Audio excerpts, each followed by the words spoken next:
What's good, everybody? Welcome back to the All Things Basketball podcast. I'm your host, Vic Lopez, as always, and I don't know how many Summer League pods I'm going to be doing. I want to watch as much as possible like I do every season. Content-wise, I'm not entirely sure, especially because I also got some high school things going on in a couple of weeks as well, so that's going to be an interesting thing thrown into the mix. I want to talk about the Heat Spurs Summer League, and specifically on these few players, two of them which were surprises to me, and the others were guys that I had names marked down. Going into this game, I'm like, all right, let's throw on some Dylan Harper. Let's throw on some Carter Bryant. Let's see what the Spurs see in this guy that's looking like he's going to be a project player, 14th pick in the draft. The measurables, right? He's like this guy that has the right build that you're looking for, the measurables. A guy the Spurs are willing to take a gamble on. Now, right before tip-off, I'm like, oh, the groin injury with Dylan Harper. That's right. So is he out for Summer League? And the news is he's going to miss like the next few games. I don't know if they're going to shut him down for the rest of Summer League. Hopefully not. But obviously what's more important is that he's healthy for the season. But I also marked down here that I wanted to see Khalil Ware's jump. This is year 2 for him, and you know how it goes. If you're a veteran of Summer League watching, you know that when you're watching guys that are coming into their second Summer League or third, or some people even their fourth, it's like you're expecting to see a separation, kind of a skill gap between that player and everyone else in Summer League that is there for the first time, right? So with Khalil Ware, particularly, I'm looking at, how is the shot looking? And that's really the main topic of conversation surrounding Khalil Ware. One of my favorites to watch in college was Casper Caspers. Just loved watching him at Illinois. This guy, great passer. He was really fun to watch off the ball, mainly on the ball, playing in those pick and rolls and making decisions. And, the question with him was defense and can he really make shots at an elite level? There's a lot of build issues that people are worried about regarding the body, right? Not a guy that's gonna take a beating, so to speak, at that position. So, those are things that also were concerns for Casper Caspers going into this draft. He's certainly one of the risky picks, one of those guys that could be a bust or could be really good, right? I feel like there's no in between with a player like that. Starting with Carter Bryant in the box score stuff, right? 7 points, 3 for 8 from the field. Majority of them were threes. It was 1 for 6 from 3. Not a single field goal attempt at the rim. And I did not watch a lot, if at all, Carter Bryant college tape. So it's like looking at the scouting report, everything is hovering around, can this guy get to the rim? Is he comfortable with the ball in his hands? He's relatively raw, but has a good build. He's got good measurables, good intangibles. This is what feels like to me after watching this game, right? He had those 7 fouls. A lot of that was positioning. He's falling for some shot fakes, ball fakes, just typical rookie stuff that you'll see guys coming over from college. Looks like a project player to me, right? And this is coming from someone who has no real big sample of watching him in college. So I am fairly new to the Carter Bryant experience. If anyone is more knowledgeable on this guy, drop it down below if you have any extra info on him. I see the vision, why the Spurs are taking a chance on this guy, because if he does polish up the shooting and the driving and actually being able to get to that rim, they have a potential really good player, at least a rotational one, right? So, really confident, right? No hesitation. This guy is quick trigger. He catches, he shoots, he catches, he shoots, and he's constantly looking for the ball. He wants it all the time from what it looks like when he's off the ball. You like to see that. You also want to see the shots go in, and some of those were horrific misses, right? Hitting the side, air balls, or not air balls, but hitting that front of the rim, and just, didn't really look calibrated, right? But I do like his shot mechanics. So that is something I noticed as well. But I want to see a guy with his build get to the rim, right? This is a guy, if you're 6'8", you got the 7-foot wingspan. I want to see you show some things on the defensive end, and I want to see you draw fouls, get to the free throw line, right? 0 free throws so far in this first game. So moving on to the next guy here, Casper Caspers. I mean, this was a horrific game 1. 3 points, 1 of 7 from the field. Could not buy a 3. He was 0 for 4 on those. 1 for 2 at the free throw line. He had 3 turnovers, right? Finished with 3 points. Not a good debut, right? And look, it's one game. And the bright spot on this is I don't think it can get any worse than this game. So it's only up from here for Casper Caspers. Now, when I'm watching him, some of those looks that he got were wide open. They were good looks, and he just missed. It is what it is. It happens. But in a lot of the situations, like the timing is a little off on some of his passes. And look, chemistry is always something that you are aware of when it comes to the summer league, right? A lot of these guys, they don't play with each other for a very long time, right? There's guys trying to prove themselves. There's guys trying to make a roster. There's guys trying to make a name for themselves under this spotlight before they go back into the caves and dungeons of the summer league, or like overseas, or wherever else they go when they can't make a team.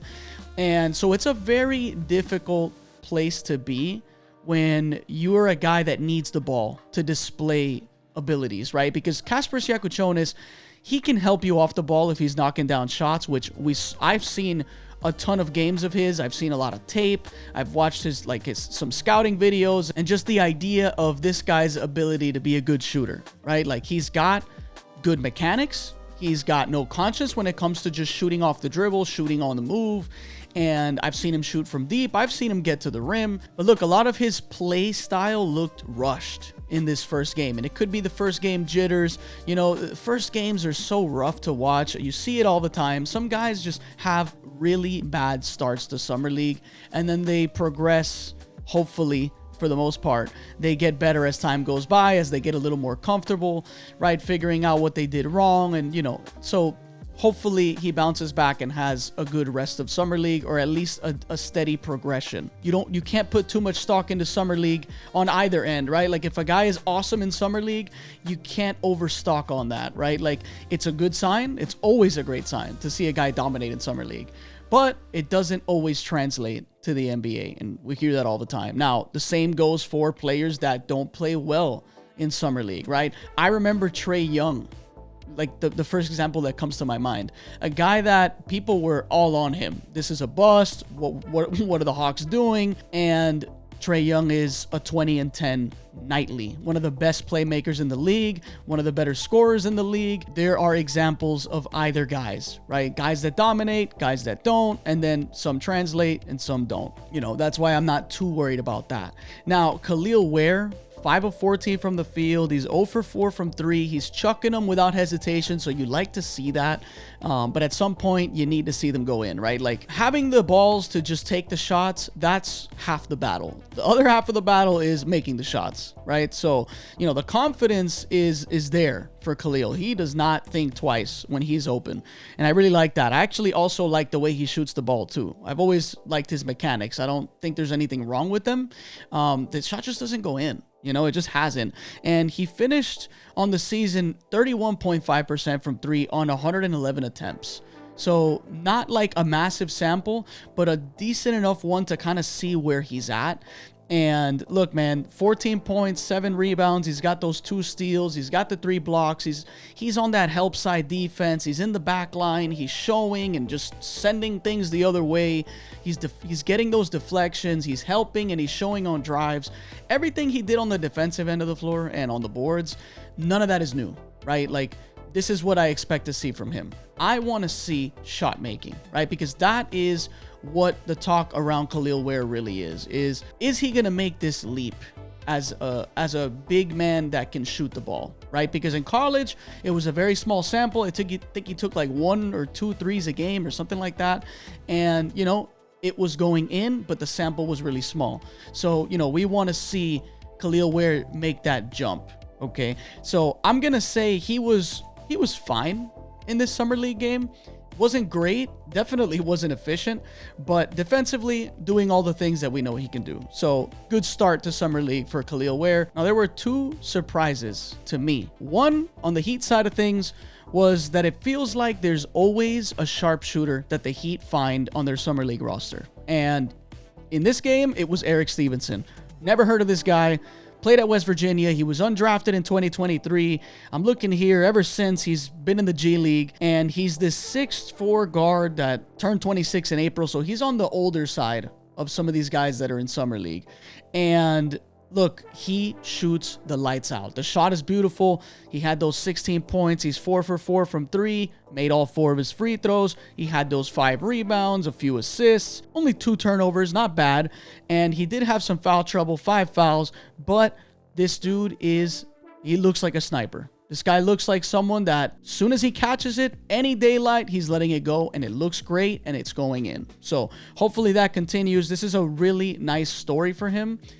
You always like to see guys that have been like kind of grinding it out in the G League, and guys you don't really hear about that they go undrafted and then all of a sudden they show out in Summer League. Now, when you've played in the G League and you're 26 years old, this is kind of what we're expecting as like base level stuff, right? Someone that looks comfortable, someone that can get to his spots, someone that doesn't look rushed. And, you know, yes, he had a couple of turnovers, had those 5 fouls, but he looked very comfortable. They ran a nice little sideline out of bounds play, which I'm showing on the screen that I was able to get on my phone. So it's him and Yakuchonis kind of curling around what's about to be this elevator screen for Eric Stevenson, and he splits right through it. It's a catch and shoot 3, and it's cash money. That's the kind of stuff that you're going to see this team run for Eric Stevenson. You also want to see him kind of get heat checky and see what else he can show you. But that was a nice little moment for him. That's pretty much the vision I have for a guy like that, pretty much, right? As a 6'4" guard that isn't going to outsize anyone, outmuscle people, but he definitely looks like he's going to shoot the lights out in Summer League. Next surprise, and the last one before I end this video, on the Spurs side of things.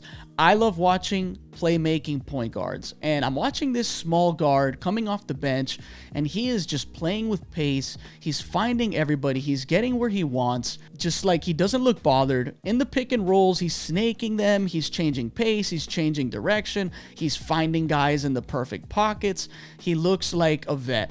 And I look closely, and all of a sudden I turn up the volume right after he scores, and I hear that it's Jameer Nelson Jr. And I'm like, holy, this is Jameer Nelson's son, who's been in the G League, and he went undrafted, and he is this very similar TJ McConnell-ish kind of point guard where he looks really small out there, but he's getting where he wants, and he's making awesome plays. And I love watching players like this. Obviously, there's a model for him in terms of what I just mentioned, TJ McConnell, right? A guy that can kind of come off the bench, try to find good offense for the rest of the guys. He's at a size disadvantage, but unlike TJ McConnell, I see him cut for a dunk. This guy has good bounce. So he was a really interesting player to watch, and I really enjoyed him too. I want to see what else we're going to get out of Summer League. We always see these guys that kind of come out of nowhere, and they make a name for themselves, and some of them get a contract, some of them make a team, others kind of just fall into the pit, and you never hear from them again. So it's going to be interesting to continue to see these things. I also watched the VJ Edgecomb Ace Bailey game, watched some Isaiah Collier. Isaiah Collier made some great passes, had some good moments. He got into a scuffle early in the game, and you know, just still the shot remains a question. I think he was like 1 for 7 from the field, if I still have it in my head. So that looks like it may never come along for him. And it's still too early to say that, but I mean, I watched him a lot during the Utah Jazz season, and that has just been the constant issue with Isaiah Collier. When he finds those passes where he's threading the needle, because he's a strong guard and he takes such gambles when he's throwing some of these passes. Had one that he threw to Kyle Filipowski in transition, and it was awesome. But those are the kind of passes that he likes to try. And it's why he's like a turnover machine. And sometimes it looks ugly. Sometimes he gets out of control, plays a little crazy. But he is fun to watch. You just need to see the shot go in, because if the shot's not falling, and he's also turning the ball over, and then there's moments where you're like, okay, are you going to play defense? You know what I'm saying? So it's like he's almost a negative.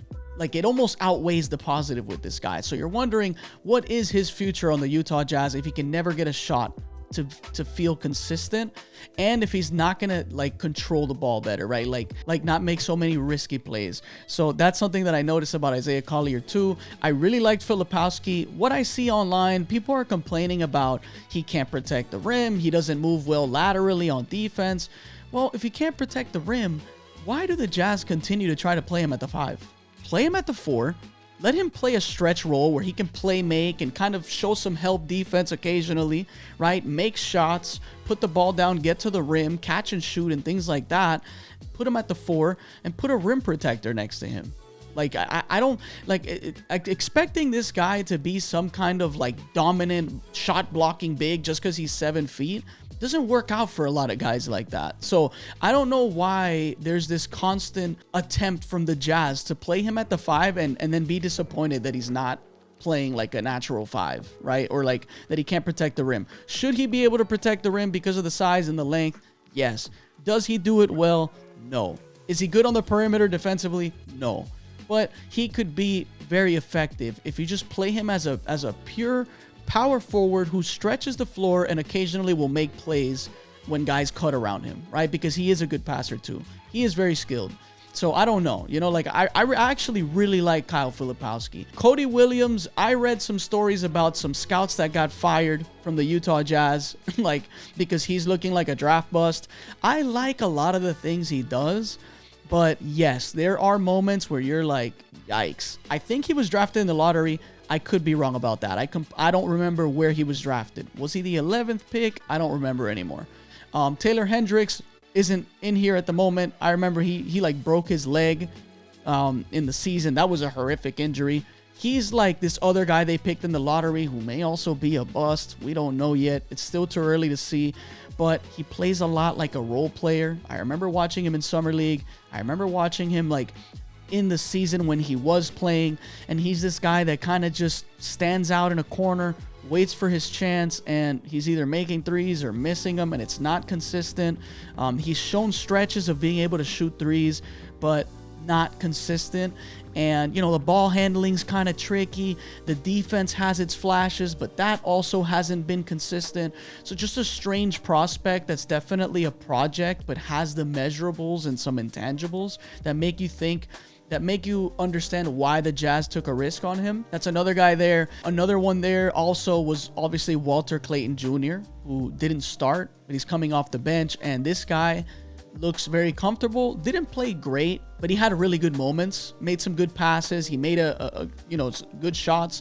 But obviously this guy, it's going to come with time, right? He's going to have to get accustomed to the pace. He's going to have to get accustomed to the size, right? It's different in the NBA. This is Summer League, so it's not even exactly an NBA environment. Bryce Sensabaugh, this dude is a lights out shooter. I think he was like 40% on the season. I checked his box scores for the last few games of the season. This guy was dropping 20 a game the last 3 games. And meaningless games, right? They were going nowhere at that point. It's already the end of the year, but he shows flashes of potentially being a really good rotational player for the Jazz. I really like him. The book on him is, can he defend? Can he play within an offense where he's getting off the ball, right, and not always looking to score? Those are kind of the things that people are wondering about him, but I loved watching him last night. He was awesome. And obviously a guy that plays in the NBA, right? He's already been in getting some real reps, has a big sample. This is what you expect, right? But he shot the lights out. He was awesome. Lastly, on the Jazz side of things, Ace Bailey, a guy that I'm not big on. I was never big on him. A guy that takes bad shots, loves the mid-range. The mechanics look good. He's not afraid of bad shots. He has good size. He moves really well. Is the handle reliable? Can he get to that rim in traffic? Is he going to make shots consistently? Because if your shot profile consists of difficult shot taking, then it's got to come with difficult shot making. And he shows flashes of it, but I am just not a fan of the inefficiency. I'm not. I've never been a fan of Ace Bailey. Not my kind of guy. I think he's more flash than anything else. Like, the idea of what Ace Bailey can be is what has him so high in this draft. What made the Jazz take a risk on him. And honestly, when he falls to that spot in the draft, the Jazz kind of have no choice. This was a top 3 lock, right? Like top 3. It was, for the longest time, it was Flag, it was Harper, and it was Ace Bailey, right? Obviously, Edgecomb is in that mix, but for the most part, Ace Bailey was like top 3. No way he's falling out of it. And then he falls into the hands of the Jazz, and the Jazz have no choice but to do it, right? So I don't knock the Jazz for taking him at all. That being said, 3 for 13 from the field. He's 1 for 5 from 3. He missed a crucial free throw down the stretch, if I can remember that correctly. Just, I don't know. Had some good rebounds, had good flashes of defense. I just feel like this is kind of what I expected his debut to look like. And you could kind of tell the crowd was very excited. Obviously, it's Salt Lake City Summer League, so the Jazz fans are out there, right? You could hear it. It was very obvious. Any shot Ace Bailey made, the crowd was going crazy. It sounded like an NBA game. Okay, so the support is there for him, but he looked nervous. You could see the coaching staff before the game even started, pregame. They're kind of like patting him on the shoulder. They're like talking him through. You could tell they're kind of trying. Obviously, they're trying to build his confidence, let him know to let the game come to him and not overdo things. Right? That's going to be one of the things that is going to concern the Jazz when it comes to developing Ace Bailey, right? Because he's going to get a lot of reps on a bad team this year. So they don't want him to develop bad habits, right? Now, that being said, it didn't feel like they were running a lot of things for him. Like, there were some moments where they're running some pin downs for him. He's coming off screens and it's looking good. And then it kind of looks like they're running offense through Cody Williams. And I'm like, okay, are you guys doing this because you're giving him one last shot to see what he is if you just let him have another chance at Summer League and see where he's at right now, where he could potentially be going into the season? Other than that, why is Cody Williams being a bigger focus than a guy you just took in the lottery right now, who's got the highest ceiling out of anyone else on the team right now? That part of it was weird. Obviously Bryce Sensabaugh is another guy that, he's like, listen, I'm a vet at this point compared to you guys. When I get that rock, I'm scoring the ball. So I expect the Jazz to maybe shut down Bryce Sensabaugh after like a couple of games. I would be surprised if they keep him throughout this entire Summer League, because a lot of times what you see is, okay, we know you're too good for this Summer League. Let's dial it back. Let's keep you healthy for the season. You've shown us everything we've needed to see. We need to give some reps to the rest of these guys, right, that we're still not so sure of. So that'll be interesting to see with the Jazz. Now, on the side of things for Philly, VJ Edgecomb, who's another guy that I was a fan of in terms of his story, right? It's an awesome story, a very sad one, and you love to see those guys that just make it to the NBA with such incredible backstories, right? Just regarding how he grew up and all that tough stuff. So that is awesome. I'm just not big on VJ Edgecomb. Right? Like, I love the defense potential. I love the athleticism. I just don't know what an undersized guard that really relies on athleticism could do in the NBA right now, right? Like, you need to be able to make shots if that's your height and that's your size, right? You need to be able to finish at the rim consistently. Now, you could argue in an NBA setting, a real one in a regular season game, the spacing is better. There's smarter offensive schemes, right? Smarter ways to kind of plug a player and run things for them. So he could actually look better, right? I mean, and that's a fair argument if you're thinking about VJ Edgecomb in the future. He is supremely confident, and I actually like the way he shoots the ball. It just doesn't go in. Now, in the mid-range, he's dribble pull-ups, making some fadeaways. He looked good. He looked good getting to the rim. He was taking contact really well. But from three, I think it was like 1 for 5 or 1 for 4, something like that, which is something that isn't in his bag yet, right? And that's obviously going to raise his ceiling, right? Because he already has a high ceiling, because you're projecting that hopefully he improves the shooting part of it. Because you're not going to be able to just drive every night. Like, you could do that, but help's going to be there. The size is going to be bigger in the NBA. Guys are going to be stronger. Guys are going to be smarter. The schemes are going to be just better, right? Once the scouting report is out there. And all of a sudden, you're going to find yourself attacking amongst the trees, and that's where your efficiency starts to drop. Now, if he starts playing off 2 feet, right, where he can just get to a hop step after he's beaten the first guy, because he is going to be able to get by that first defender pretty often. This guy is a bullet. He's quick. He's explosive. So getting by that first guy won't be as much of a problem. It's when he gets into that paint. What's the next decision for VJ Edgecomb? Is he going to find a guy? Is he going to try to finish through contact? How is it going to look? when he's getting around that rim, right? Because we know what it's going to look like in transition. He is going to be dunking. He's going to be up in the air. He's going to be finishing on some nice highlights that we're going to be seeing all year long. But it's when it's in a half-court setting where defense is set up, they find him on a kick out, and he's got to attack a closeout, and what does it look like at the end of that play, right? Like, those are the things. But he was awesome. Like, he was way better than Ace Bailey in this game, and he looked very comfortable. Knows his game, and he plays it to a T, pretty much. Like, he's going to get to the rim. That's his goal, and he does it really well. I didn't get to watch the OKC Memphis one, so whenever that one's available on League Pass, I'll give that one a watch because I want to watch Nikola Topic, another one of those guys that's, didn't get to play last year, right? Tore his ACL. OKC took him. AJ Mitchell looked awesome. I saw some of the highlights, saw the numbers, and I was like, I expect this guy to ball out. He was just in the season with the Thunder. He got some decent run time during the season. He even played a little bit in the finals. So, this is a guy that he looked every bit as comfortable. That's going to do it for this one. Thanks for watching. Thanks for listening. I'll catch you guys on the next one.